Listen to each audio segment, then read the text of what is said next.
Okay, welcome everyone to another episode. I'm delighted to have Diane Foley with us here today. Diane is the founder and the president of the James W. Foley Legacy Foundation, which was set up in honor of her son, who very cruelly lost his life in 2014. Diane, thanks ever so much for coming on. It's great to have you here. Oh, it's my pleasure. Thank you. Now, I want to talk about the foundation and obviously the incredible work that you do. But before we do that, take us back, Diane, if you can, to the circumstances that that led to Jim's death. Sure. Jim was a freelance conflict journalist who had been working for the last 8 years, really, in the Middle East and Afghanistan. And in the winter of actually early 2011, he first went into Syria because at that time, word of an Arab Spring was occurring, and Jim wanted to cover a lot of what was happening in the Syrian people's fight for freedom, if you will. And because it was fairly dangerous, a lot of staff reporters were actually leaving the country. So there was a bit of a black hole in terms of information. So a lot of freelancers eager to report on what was going on were flooding into the country from the Turkish border. And Jim was one of them. And he was in and out throughout the year of, actually, I said 2011, it would have been 2012. I apologize, 2012. In and out of Syria. Was very interested in what was going on because he felt it appeared that the people of Syria had experienced a lot of oppression and were really looking for freedom. So he was very interested in the plight of the people. And as it went on, it did get more and more dangerous, and citizens were bombed, hospitals were full of suffering, children who remained and starving people. It became obviously more and more acute. At the end of November of 2012, Jim was kidnapped only a few miles from the Turkish border. And at the time of his kidnap, he was with actually your British citizen, John Cantley. That's right. And we never heard from him again. This was obviously something of immense suffering for you as well. Did you feel, Diane, that you received sufficient support when Jim was first taken?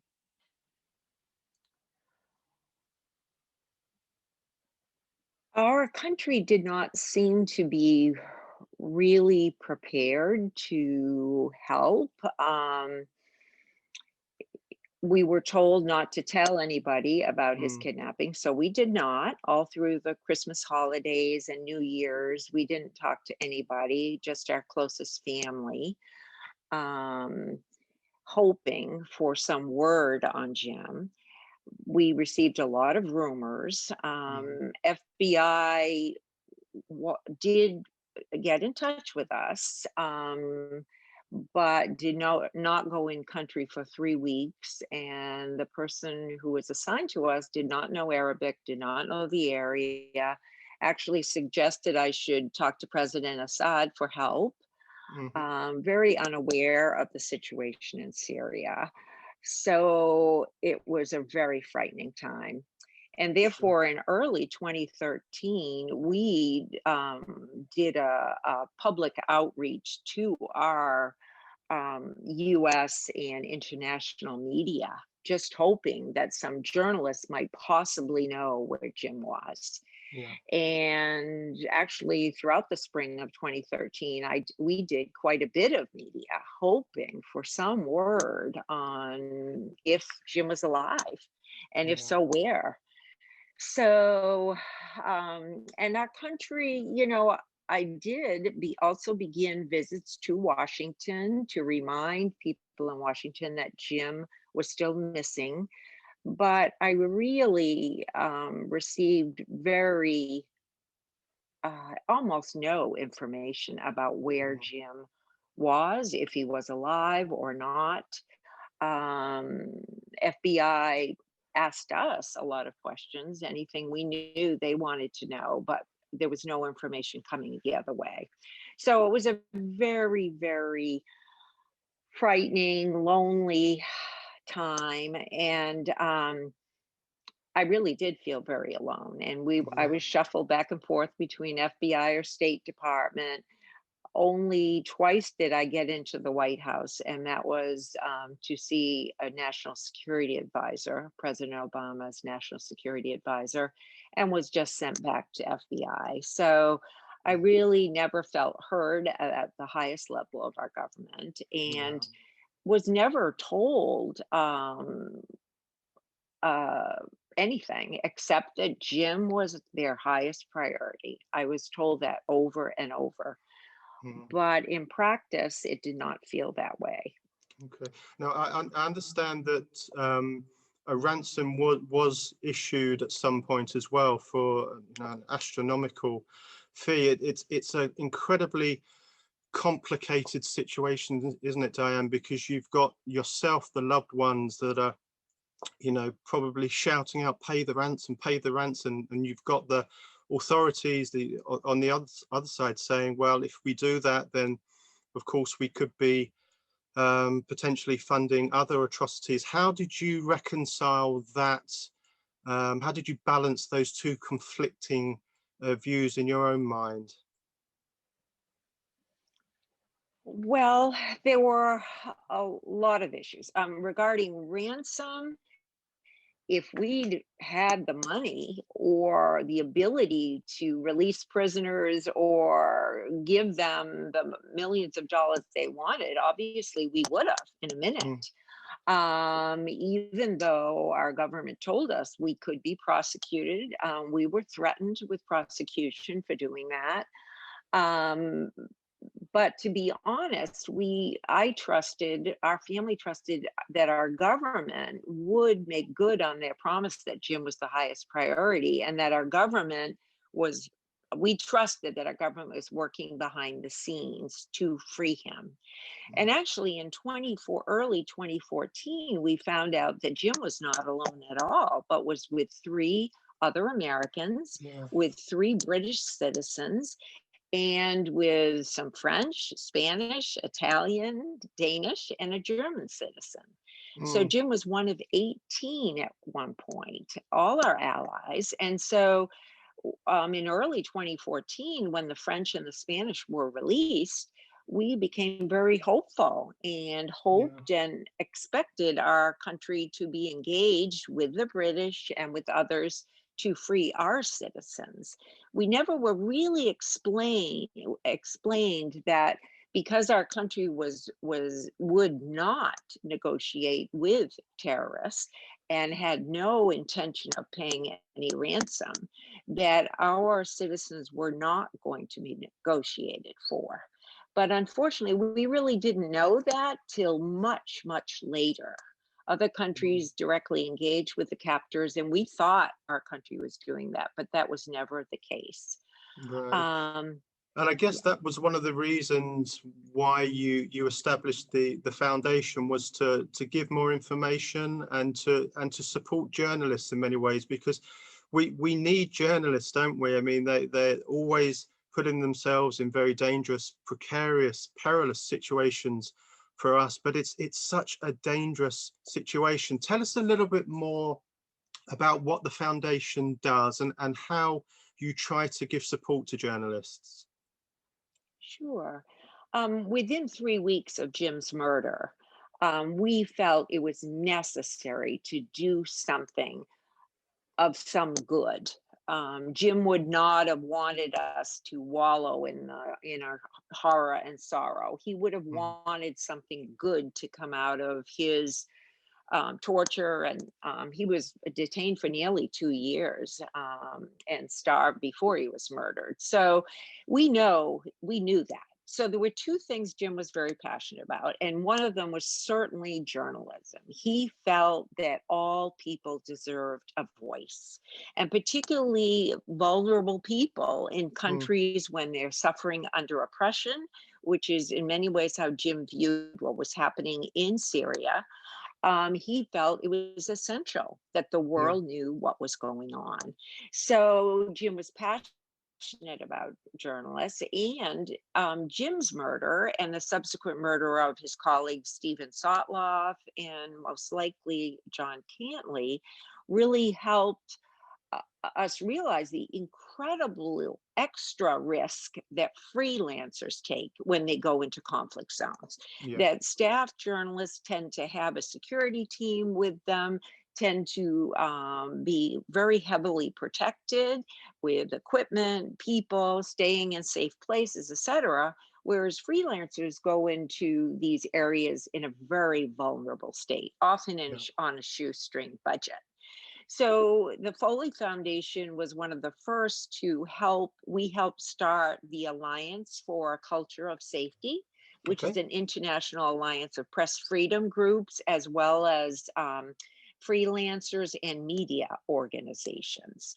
And we still sit on that board, and we try to increase access for freelancers to security training, rather, security advice, to editor advice, and also medical insurance, which often they can go without.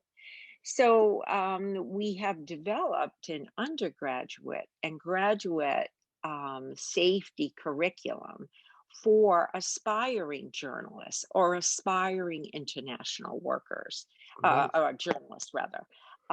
So that journalists will have the tools to know how to assess risk, to know how to protect themselves, to do all they can to safely report from dangerous parts of the world. Sure. Are these programs purely just in the US at the moment, Diane? Of what they are on our website, we have free curricula currently being used by many schools in the United States of America, yes. But we are always open to international contacts. We feel that often schools do such a great job preparing brilliant students to go out into the world, be they humanitarians or politicians or diplomats or journalists, but that sometimes they do not give them basic safety training. And so this is free for all, free for professors to integrate into their own curricula. And we often will go and speak on panels or Zoom calls or whatever to add to whatever the professor might need in terms of helping their students to raise awareness and to help them desire to build these skills. Wonderful. So if there's if there are any higher education institutions or professors that are listening to this, they can go to your website, Diane, and the material is there for free. It is, and they can be in touch with our education director, Tom Durkin. He's very actively engaged with many faculty and really trying to promote a culture of safety from the time students begin to want to go out into the world, because we feel we need the goodness of our bright students going out into the world.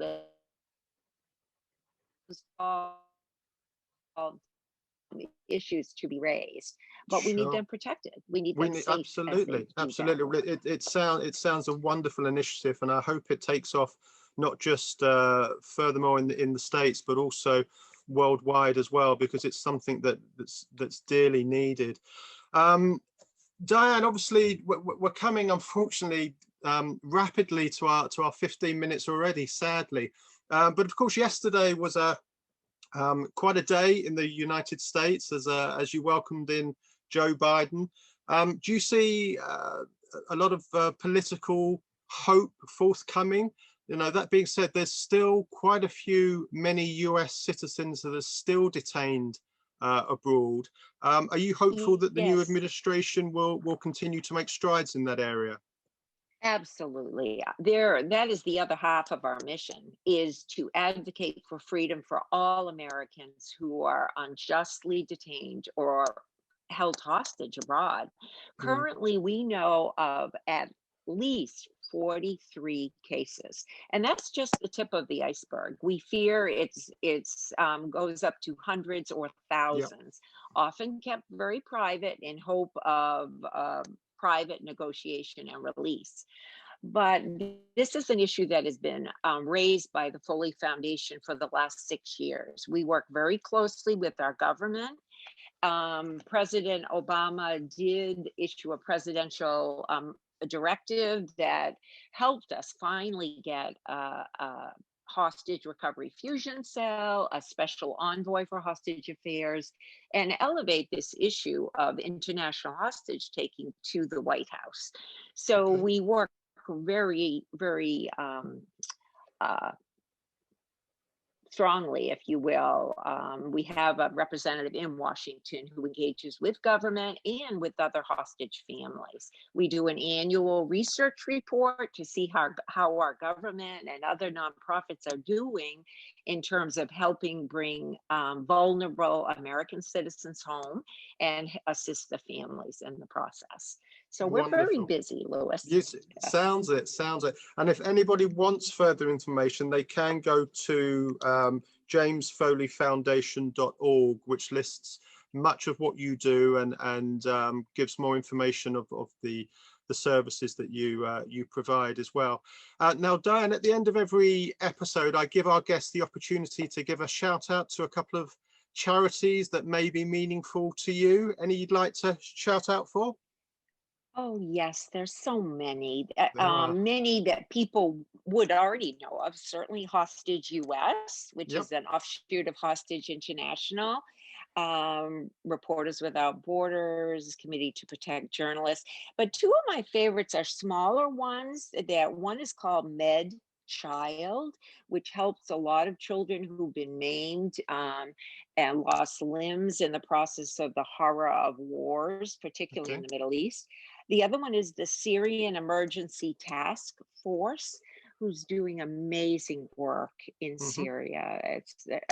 Those are some of my So that's favorites. Med Child and the Syrian Emergency Task Emergency Force. Task Force. Yes, sir. Fantastic.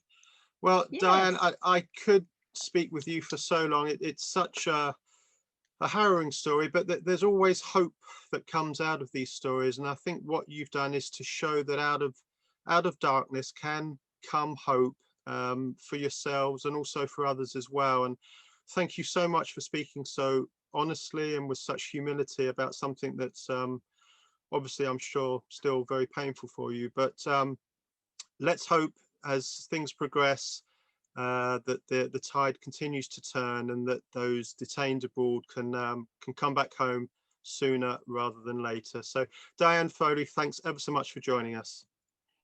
Well, it's my pleasure. And if I may just add, our Of course. tagline is to inspire moral courage one person at a time. And I feel like that's what you do with the St. Martin's Challenge, to Oh, that's challenge all of us to care about one another and to have the courage to help, to listen, and to care. So thank you so much for your attention, Lewis. all I right. do It's a appreciate pleasure. it. It's a pleasure. All the Bye very now. best. Bye Bye bye. bye.